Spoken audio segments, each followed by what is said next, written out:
Hi guys, welcome back to ModCons. We are back We're with back. you on one of the biggest days ever, It's huge. Budget Day. Oh my goodness. Rachel Reeves pulling out all the stops, the OBR spilling the gossip before the news even got out there. Oh, it was chaos. And then Kemi giving her reaction as well. The run up to Budget Day has been insane.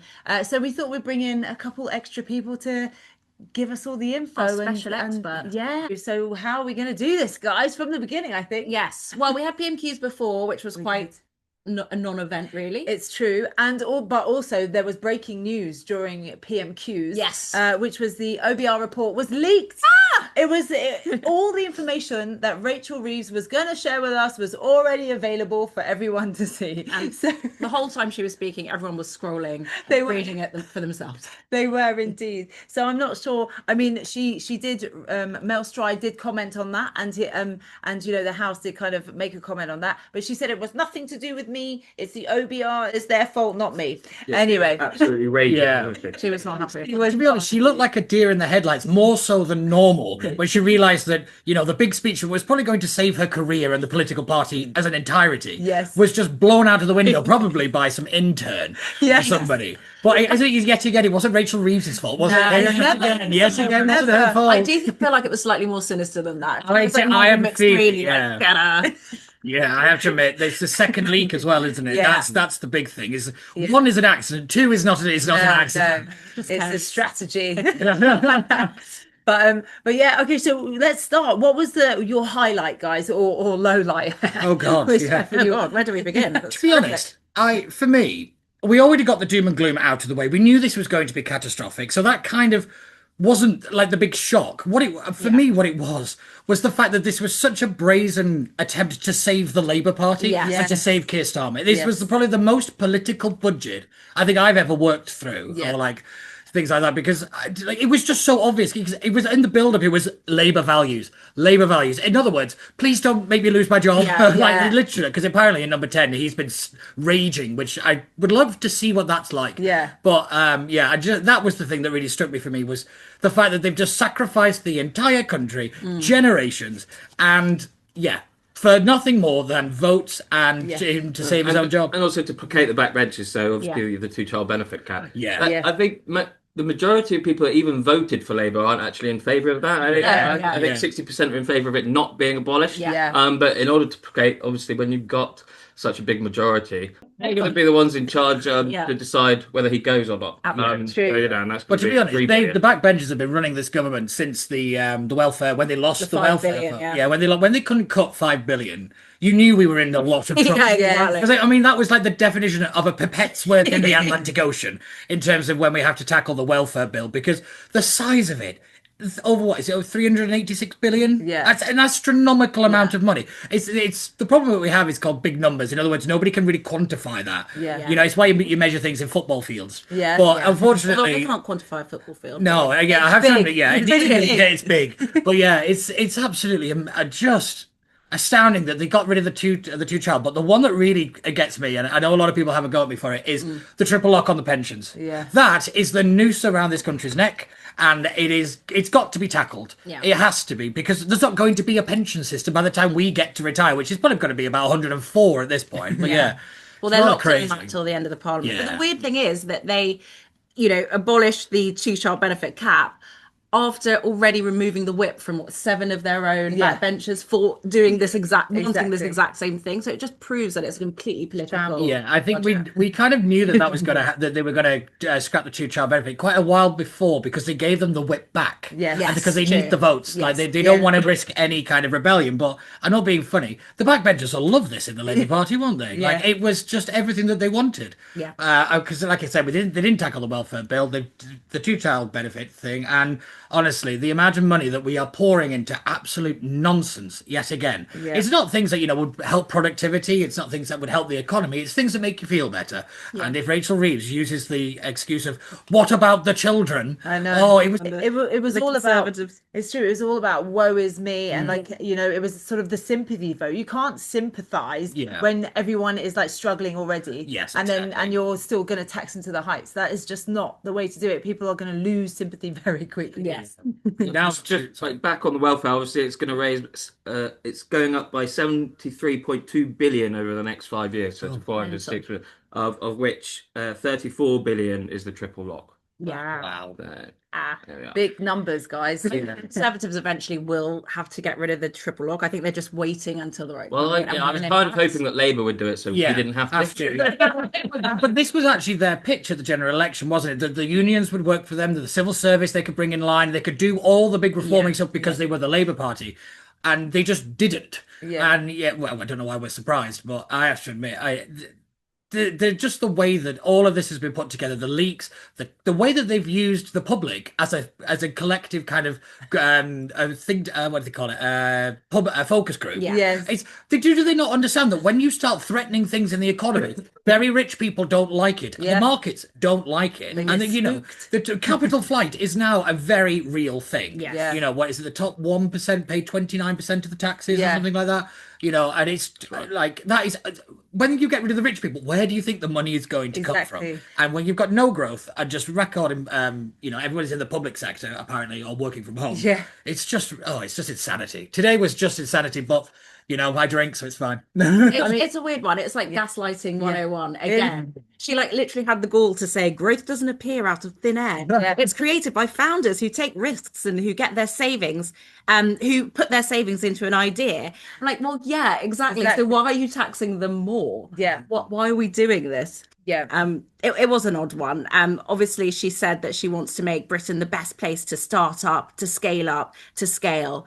And then she created this thing called the UK listings relief, where they have like a 3-year exemption from stamp duty tax for companies that choose to list here. But then she's doing everything else that would make you, as a person who's a wealth creator, not want to be Exactly. Yeah, but the problem is the way they'll market it is basically saying that, look, we'll raise this amount of money.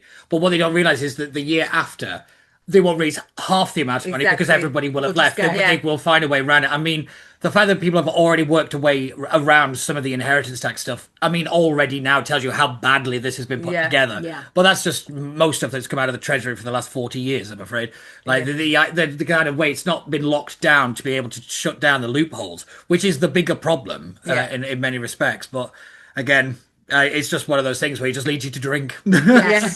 But she didn't do, unfortunately. Yes. Very disappointing. But the one thing I am quite surprised at is they didn't touch fuel duty. No. Which it's always a big rule. They say that it's going to actually rise in line with inflation from 2026. So they've stopped it for the moment, but it will be going up next year. They've given everyone a little bit of relief. Because they're supposed to be green, but they're bringing in paper mile. Yes, exactly. So why are you kind of freezing fuel duty but then charging electric vehicles? Well, I do kind of agree with that, because electric vehicles do weigh more and they cause more damage to the roads, as they are paying for green government the roads, incentivizing everyone. Also the fact that I think it's the fact that the first generation of EV cars are about to be scrapped. Absolutely. And then you've got the problem of the batteries and all of this stuff that it's going to cost a fortune to get rid of, because nobody thought longer than the end of their nose.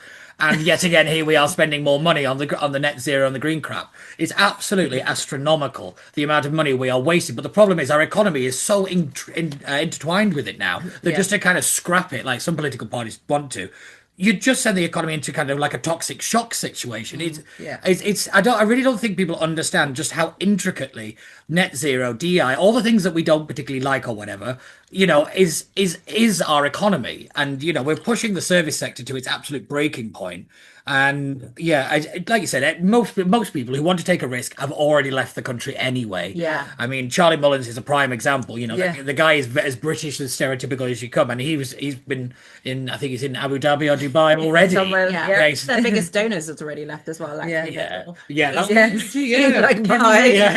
Someone mentioned that. I think it was Kemi. Did he sign the check before he left? The kiss on him out. So what do we guys think of the taxes on property that aren't really going to raise any money? Well, it's only going to raise 400 million apparently, which isn't very much, but it's going to stop everyone from moving house. So the knock-on effects of that are going to be pretty astronomical, especially where we all live in West London. Quite a lot of houses are actually worth over 2 million. Well, this is the big problem, isn't it? Is that, a lot of people who bought their house in, say, the early 80s for what was then a reasonable amount of money because of the fact we haven't built anything in the property market, there could be a lot of people over that 2 million threshold. And so what they're classing as a mansion is, this is the devil's in the detail. Everyone's, the rich will pay more. Oh, wait, you count me as a rich person? Yeah. But I find it quite funny because you remember the last budget, they couldn't work out what a working person was. No. Now they can't really define what a rich person is. No. Yeah. So it's one of those things where Anyone with a job. Yes, exactly. All four of us that are left. If you can make money, you're rich. Yeah. But yeah, so really, Savile said roughly. I love this external sources. There's like 145,000 properties over the 2 million threshold. Really? They don't really know exactly how many over 5 million. Right. But it is densely in London and sort of southeast. the southeast. So we always get the brunt, and they're they're going to start downvaluing their homes. They are. Like, mine's worth 1.8, or they're going to break them into flats. Yeah, just that. I think we'll see a lot of that, but it's the rental market that's just going to be absolutely decimated by this, because not only have we got the budget, but you've got the Renters' Rights Bill, which again, in theory, some of it are not necessarily against, but the other bad bits are very, very bad. And that's the problem with it. Is like you kind of want to support it in a way as a renter, and then you're like, oh no. Because sometimes I'd like to move, because I don't think, because it's the fact that we just don't have the stock of housing. Yes. Right. And that sort of 1 month rolling contract could be good for renters. But the thing is, when if a landlord puts the price up, it's going to get so many people going to these the tribunals, and there's like there's like thousands of people are going to be going to the tribunals, and there's like 12 judges on the tribunals. There's going to be a huge backlog, and the whole time the landlord isn't going to be able to turf the tenant out. Which is so bad. She was also like, oh, landlords, they're getting away from all this tax. Like, didn't they pay stamp duty to buy the house that they're now renting out? It's not like they got it for free. I don't think she understands how the world works. I don't think she understands anything, but none of them do, because this is the problem, that none of them have really lived in the real world in terms of having to work in business, having to understand profit and loss, and the fact that nothing has the God-given right to exist. They seem to work on the basis that, and things like the BBC, the NHS, well, it must exist. Well, it doesn't have to. And if you don't actually look after it properly, it's not going to exist. And, watching I know it's slightly off topic, but watching the BBC debacle, I'm just like, you guys will bring this down more than the right wing will ever have a chance to do it. It's actually hilarious, but Poor Robbie Gibb. Robbie Gibb, Just Robbie. just Robbie. Oh dear. We're getting that on a t-shirt. I mean, they are close. So they're forcing their backbenchers into these lessons to learn how debt interest works. Right. Yeah. Apparently, really, none of them know, because if they don't, then they're not going to vote in favour of things that are going to save us money. Is that why they've been making all of these videos with biscuits? I think so. I mean, even Rachel Reeves is trying to tell them, listen, we are going to have to make cuts. She only learned getting out. Custard creams. Custard cream. Oh, but don't forget that she only learned about that about an hour before. This is the problem.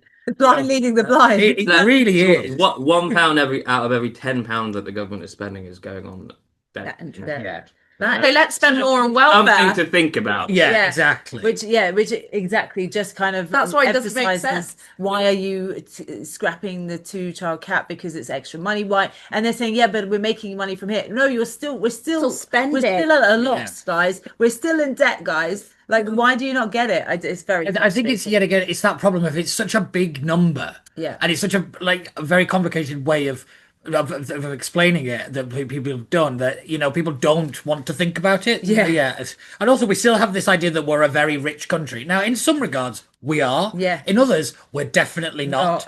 And I think it's the definitely not bit that we have to focus on. But if when you've got the argument of what about the children, it's very difficult to tell people that no, we don't think about that. I have to admit, the way that the speech was put together was very smart. I have to admit.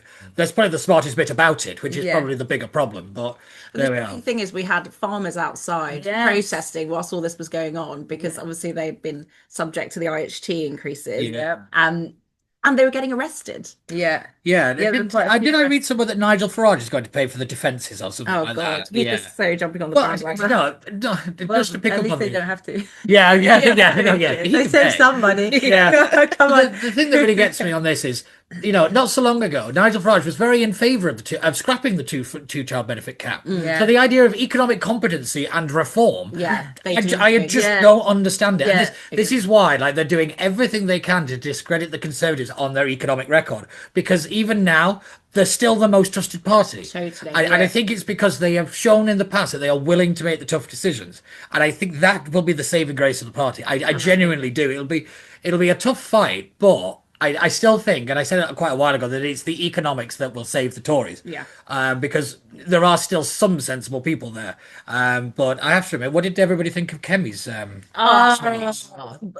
It was full of gems. No notes. Gems. I have to admit, that was old Kemi. It was old Kemi. I was like, finally, she's back. So good. Like, where have you been? So good. The children's line is my favourite line of all time. Yeah, I like the smorgasbord of misery. I was like, oh, somebody used AI, didn't they?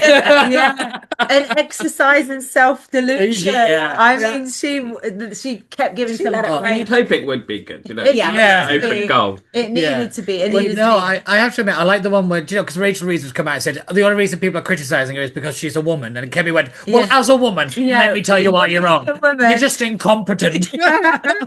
Yes, it was so good. Yeah, but to be honest, it kind of had to be for Kemi. It kind of had to be like the perfect speech. And, even the most ardent Tory critics that I know have said it was a good rebuttal, but it was somewhat of an open goal. But knowing the Tories at the minute, an open goal is still very difficult for them to hit. So it's I have to admit, I think I watched it back twice. I have to admit, because I was like, where has that woman been? Yes. Where is she been? The building up to the trolley having a mind of its own. Did you use that joke? No, I heard you were going to use that joke. I don't know. But it was really good. We'll talk a bit more about Kemi maybe after. Back to that. But okay, so what do you think about sort of the minimum wage going up? Do we think at the time when you're really trying to keep businesses afloat in here, I think making things difficult for them and more uncertain, I think is what the hell? Why did they really didn't need to do that. They just did it. Yeah, that was a really unnecessary step. Considering more and more people are leaving work and living off the state, and daily it's like a lot of people happening. But I mean, if you don't really look into the detail, you might think that's a good thing because the money's going up. 18-year-old, you're like, oh, great, I'm going to get an extra 30p. But actually, that 30p is the reason that you're now not going to get it. Exactly. Whatever. That's the reason you're now not going to get a job. It was always the greatest argument against the minimum wage. I understand that you had to have a standard of living and all this kind of stuff, but the problem is you set a marker for everything off the minimum wage. It's the whole reason why the question is, do you know how much the price of milk was? Because that was set by the government. It was a marker of for the economy.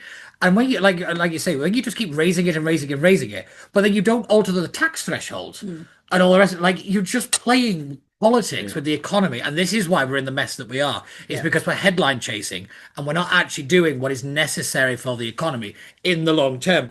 But she doesn't understand everything that she thinks is backwards. So they were like, so increasing the minimum wage is actually going to make it harder for employers. He was like, well, actually, it's really good for businesses because people haven't been able to spend in the shops, and now that they have this extra 80p an hour, they're going to be able to spend in the shops. It's like, you really there isn't going to be a shop. Yeah, exactly. But it's one of those things that when you actually look at the way that the shop has actually moved during a kind of tough economic time is they spend on very expensive things, but they don't spend on the kind of everyday stuff. They make them last. And this is the part where the left always gets it really wrong, is people don't go for the cheaper items during an tough economic time. She kind of froze the tax thresholds, VAT and national insurance. What else did she do that is kind of like something she hit saving. She did, which was really bad. Saving, dividends, pensions, money from property as well. Actually, the person who's been responsible. She's coming for you. She is. The ISA allowance, it wasn't so bad. I mean, the cash ISA has gone down to 12, but it's still 20,000. This is the thing that got me so angry. Arden said, he's like, don't worry, you still got your whole 20k. But you have to use this in a certain way crazy. Yeah. Like, get out of my bank account, Yeah, Rachel. yeah. Tell me what to spend my money on. I agree. Absolutely I have to outrageous. admit, every now and then someone probably should tell me what to spend my money on. Rachel Reeves. Yeah, but not Rachel Reeves. Yeah. Definitely not Rachel. What do you think about cutting police and crime commissioners? I can see. Because obviously we introduced these Yes. because we were winning elections and we thought let's get some more elected Tories in. Good ones. Yes. Good ones. The problem is, all Some they've good, done some is they folded the role back into mayors. And Yeah. most of the mayors aren't conservative No. in areas where they're unlikely to be conservative. Yeah. So actually, you've just actually given themselves more power. And she announced Yeah. further regional funding to those mayors. Yeah. 30 Yeah. billion, Yeah. actually, so. Yeah, but that is basically to try and keep reform out. That's what Yeah. that was, because obviously, they took what West Midlands and a couple of others, and I think they'll be on track to win quite a few more. So they're doing everything they Not can to keep Sussex and reform. Hampshire. Come on, very conservative. Yeah, but no, I have to admit, a lot of the funding has gone to areas where reform are trending very, very well, and Yeah. that's very obvious that that's a reaction to Yeah. Nigel Farage. So they seem to be running scared of their own voters and running scared of Nigel Farage, Yeah. which is a terrible place for literally everybody else. Yeah. It came up a lot in PMQs Yes, actually from the yeah. Labour side, and it's getting a kind of embarrassing. It I think is, it is. it You know, is. you've had all these accusations of him being these racist comments when he was at school. It was 50 odd years ago. I know. My God, if you're still being holding on to something that somebody said to you at school, Yeah. you've got bigger problems. No, don't get me wrong. There's no room for racism. There's not any of that stuff. But this is just a distraction. Yes, it it is. really is. There's no merit in that story. And, like I said, PMQs was dominated by it. And, there's the Labour Party, again, trying to talk about chaos and not the economy. Yeah, Yeah. But Zach Polanski as well. I think she brought him up. Yeah, in she his- did. Yeah, I did. Well, Yeah. one of his hypnotising. Well, a lot of Oh. her policies would have been welcome with Zach Polanski. That's true. So, Yeah. That's true. Gosh. Yeah, actually, to be fair, I did actually One way look for to what nuke he him. said. Yeah, did he have a response? I haven't Yeah, seen what he said. apparently the budget is once again protecting power and wealth while tinkering at the edges. Oh, Yeah, God. he points to the Green membership surging in support because of Labour's not being as progressive as they should be. Yeah. And I thank the Lord that they aren't being that progressive, but there we are.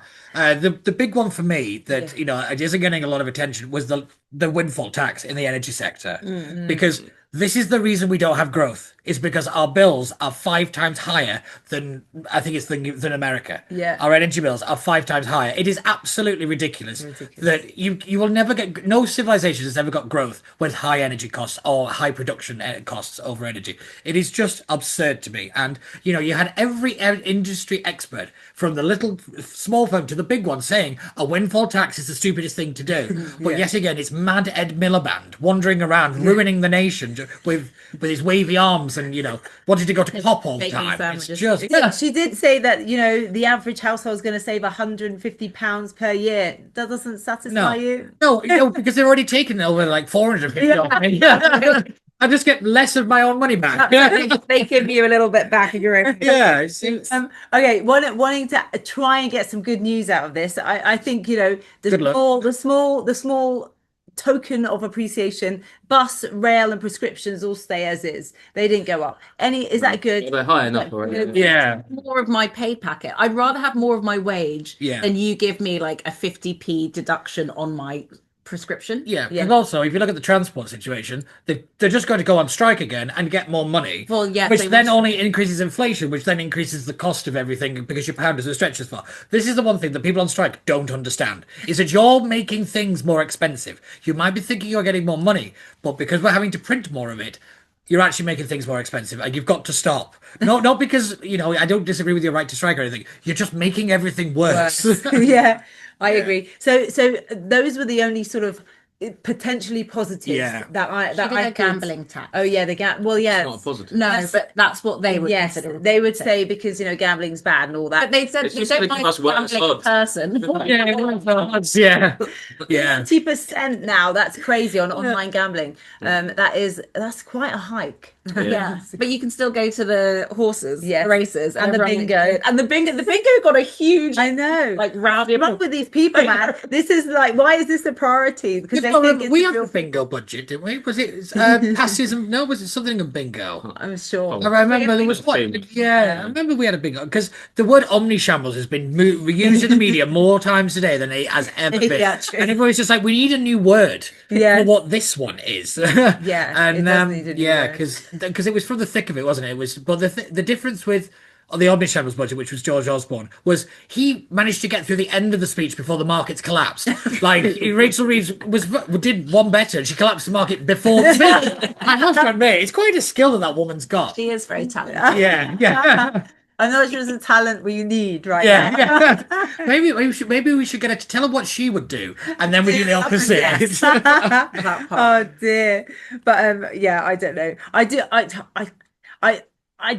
know. I kind of almost for about a millisecond felt a little bit sorry for her when Kemi was, giving it back to her, and I was like, no. It's pretty much deserved. Her face was just like. It was a picture of gobsmacked. Yeah, she was like, "How is this woman really speaking to me?" She was so. It was just like there was some good news. Did you hear about what she said to Sadiq Khan when she threw him out? Yeah. Oh, right, okay. Yeah. That deserves an applause. Yeah. Well done. Well done, Rachel. Let's do that. Oh dear. I'd love the opportunity to throw Sadiq Khan out of my office. I don't think it would be particularly difficult just to throw him. Yeah. It's quite a small man. So do you think any of this is going to stabilize the markets? Do you think anything's going to It will stabilize the backbenchers. Yes. Until the end of it will continue the doom loop. You can't. Yeah. Yes. You're raising £26 billion worth of taxes while raising welfare and not cutting welfare by 9 billion. Yeah. It's literally the complete opposite of what you should be doing. Yes. If you want growth. One thing I will say that the markets might like the fact that this budget is likely to pass, that they're likely to get legislation through. Yes. So the one thing that I know speaking with a lot of people I know in the city is they don't like political instability. They don't like not being able to predict what's happening. But the problem is the Labour Party have kind of sold us stagnation as stability. Yes. I would say by not breaking our fiscal rules, that everything is fine. No, it's not. Yeah. And just because you say that, we've kept to the rules, so therefore everything's going to be okay, because apparently that was what Liz Truss got wrong. It wasn't. And I find it funny that they have to keep going back to Liz Truss it's getting all so the time. tiring. I mean, the only reason they have to do it is because when the Tories left office, the economy was actually on the up. Because Rishi and Jeremy Hunt actually were able to stabilize the economy, bring inflation down. They're taking victory laps over 3.8% inflation. Yeah. Was it like 2? Was it 3.2%? We got it down to 2%. But also, the right has to stop picking on the Bank of England. Yeah. Like, can we stop messing with the independence of the Bank of England? That is one of the few good things about it. I'm not sure. And don't get me wrong. We should have better people running it. Yeah. I think that's a better out. But we keep hearing this thing about we should scrap the bank, the independence of the Bank of England. Technically, it's not that independent because it's still a functionary. But it's one of those things where when you start messing with that, markets don't like it because you're messing with fundamental institutions that it relies on as these kind of pillar points. And when you start messing with stuff, that's how you get the Liz Truss moments. But Well, what was the worst thing for you then? Let's talk about the worst thing. There wasn't a highlight. What was your worst?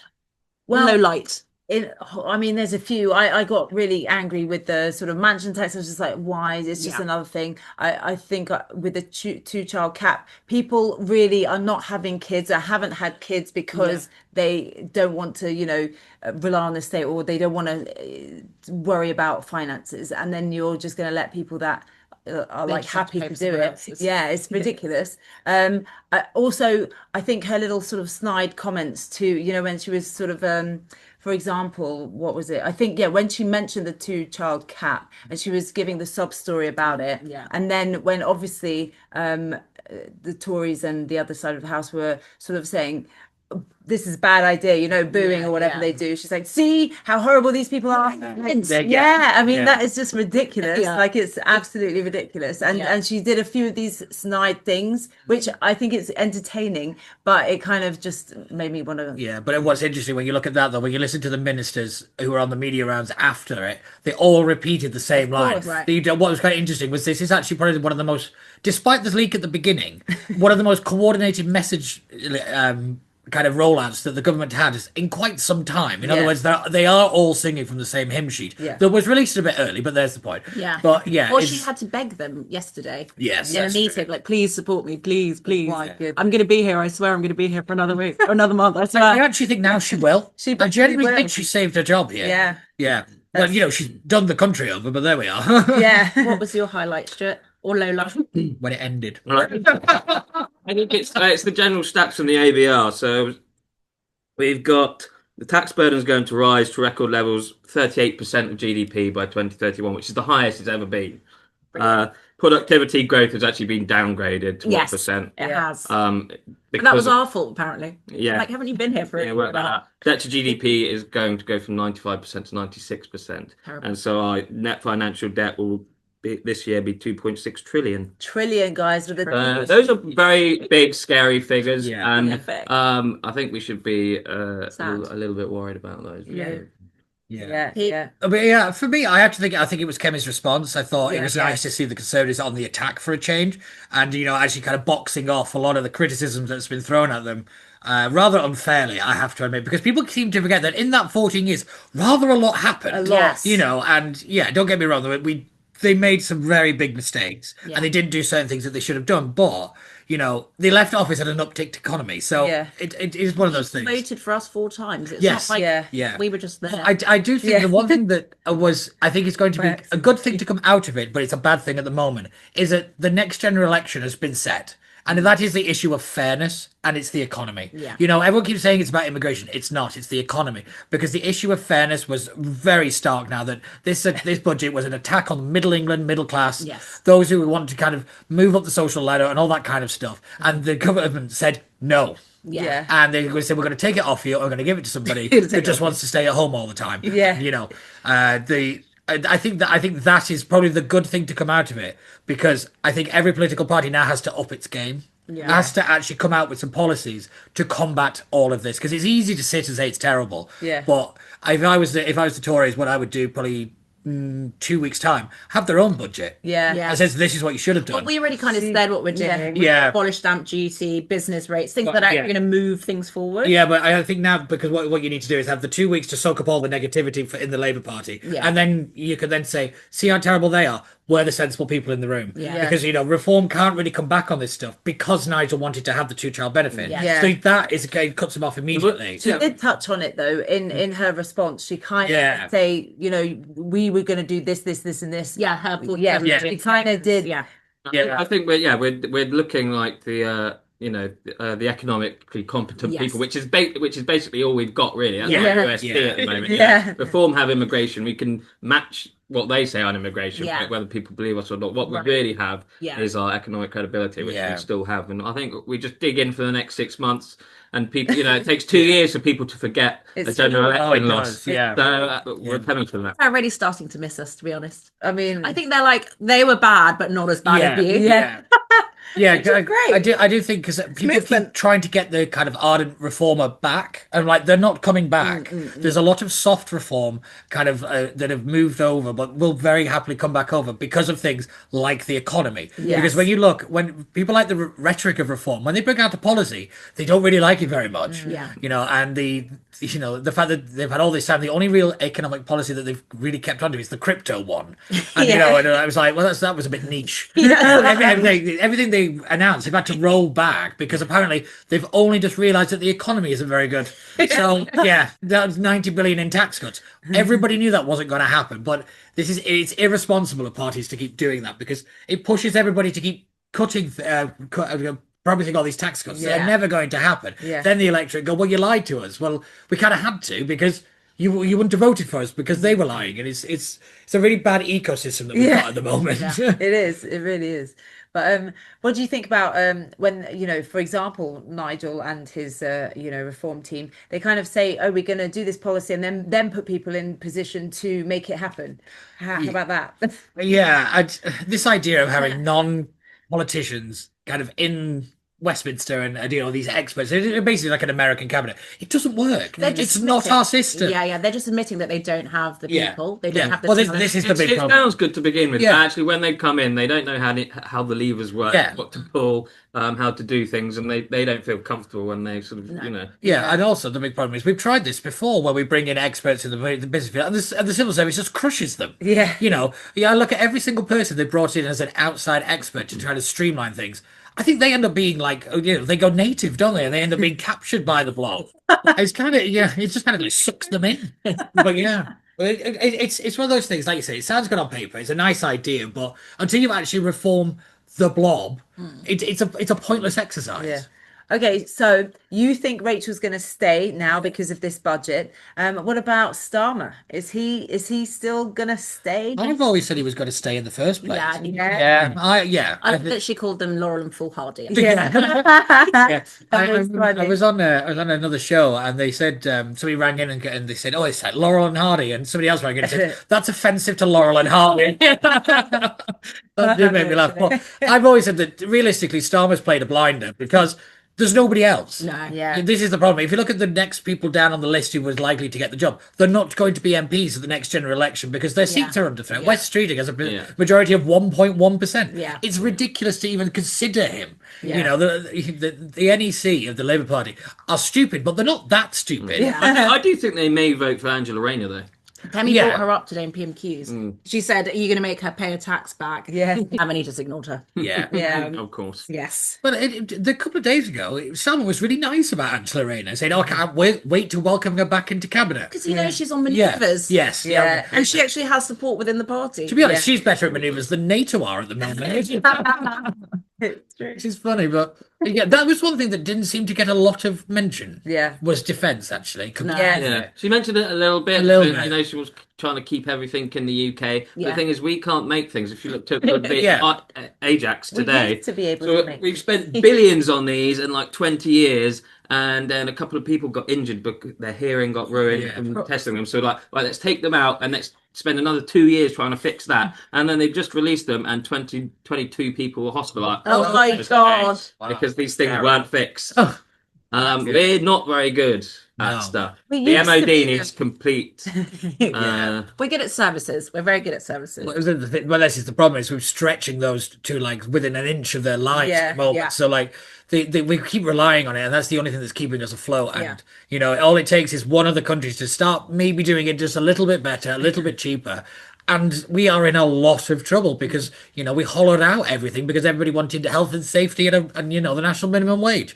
You can't get cheap products and have all the kind of protections and legal stuff that you want. You just can't. And, you know, I think I've said this for quite some time. The public have a lot of blame in this because it wasn't really politicians that ballooned the welfare state. It was everybody claiming things that ballooned it. Yeah. And, you know, and the minute that somebody said, well, maybe we shouldn't spend it on that, they got voted out. Yeah. There is a little bit of kind of personal responsibility that the public in general has to take. Yeah. I did see something earlier from an official in the government saying we're sort of coming to terms with maybe we can't be truthful to the electorate. Yes. Wow. That is terrible. Well, it's quite funny, actually. There was a Lib Dem that had a go at Shabana Mahmood over her reforms in immigration, saying you're just pandering to the electorate. I was like, that's called a democracy. Yeah. Oh. I was like, maybe you don't pander to that bit, but you can pander to some other stuff that you don't want. Well, at least they said no more nice cars for the people claiming cars. Yeah, I don't think the problem. Brands are they going to get them? But this was the thing when they got rid of certain brands. It was like the problem was the car, Yeah, not the brand. It's who But you're giving it to. You can kind of tell if you see a brand new BMW, it's 90% likely going to be someone on Motability. Yeah. Was it 20% of all new cars were bought by the government? Yeah, or something? That's insane. That's insanity. Yeah. But also, I'm like, what am I entitled to? My eldest son, like, And that is the problem, is it what they're taking from it. You know, and they want to bring in this Danish system for the immigration. They have such a high trust society. They trust their institution. Yeah. So they can do this stuff because they don't think they're all Nazis or whatever. We don't have that here. So it's nothing from other countries will ever work in this country. And we have to get out of international comparisons. It's just dumb. Yes. Well, on that note, It's just dumb. dumb. It's just dumb. Well, it's been a great budget. It has. Just before Christmas, just before Rachel's off for the Christmas holidays. Do you think she's going to have a lovely Christmas recess? I feel like she's going to cry after Kemi's backlash. I thought she was going to, honestly, I thought she was going to cry again in the chamber when it got leaked and she found out about it. I thought, oh, here we go. Somebody get the Kleenex. Here we go. That's another 30 billion from the economy gone. Yeah. She did a press conference like 2 hours after, and she was all chipper. Yeah. And they kept saying, you've broken your manifesto pledges. And she's like, no, it's all good. Nothing to see here. Yeah, they get, a lot of the commentators are now saying, oh, it's semantics. It's semantics. Yeah. No, it's not. No, it's not. Exactly. But you raise, I think it's 780,000 people are now going to be in the tax system that weren't in the tax system. Yeah. That is taxing people. Yes. That's raising taxes on people by the very definition. Just because it's not a direct tax in terms of things like national insurance, it doesn't matter. You've taxed people more. Yeah. And they brought their election promises, but that's just the Labour Party because, you know, that's what they do. Yeah, they don't seem to get any sort of comeuppance on all these things that they do wrong. I feel like any other party would get like super scrutinized and rung through the ringer, but they just managed. It's like water for It's ducks. coming. 2028, guys, vote. Ooh. Unfortunately, I can see a scenario where they still end in power. No, I can. That's disgusting. I can see a second term. Never. Starmer. Not with Starmer and Never. No, they'll be backed up by the Greens and the Lib Dems. They'll be a progressive alliance against reform. This is it. It'll be the anybody but Nigel vote. No, don't underestimate. Vote Conservative. Well, okay, before we scare you all even more, it's been an absolute joy. Thanks so much for joining us. Thanks for having me back. It's been great. Tune in, don't forget, Monday middays ModCons. Thanks, guys.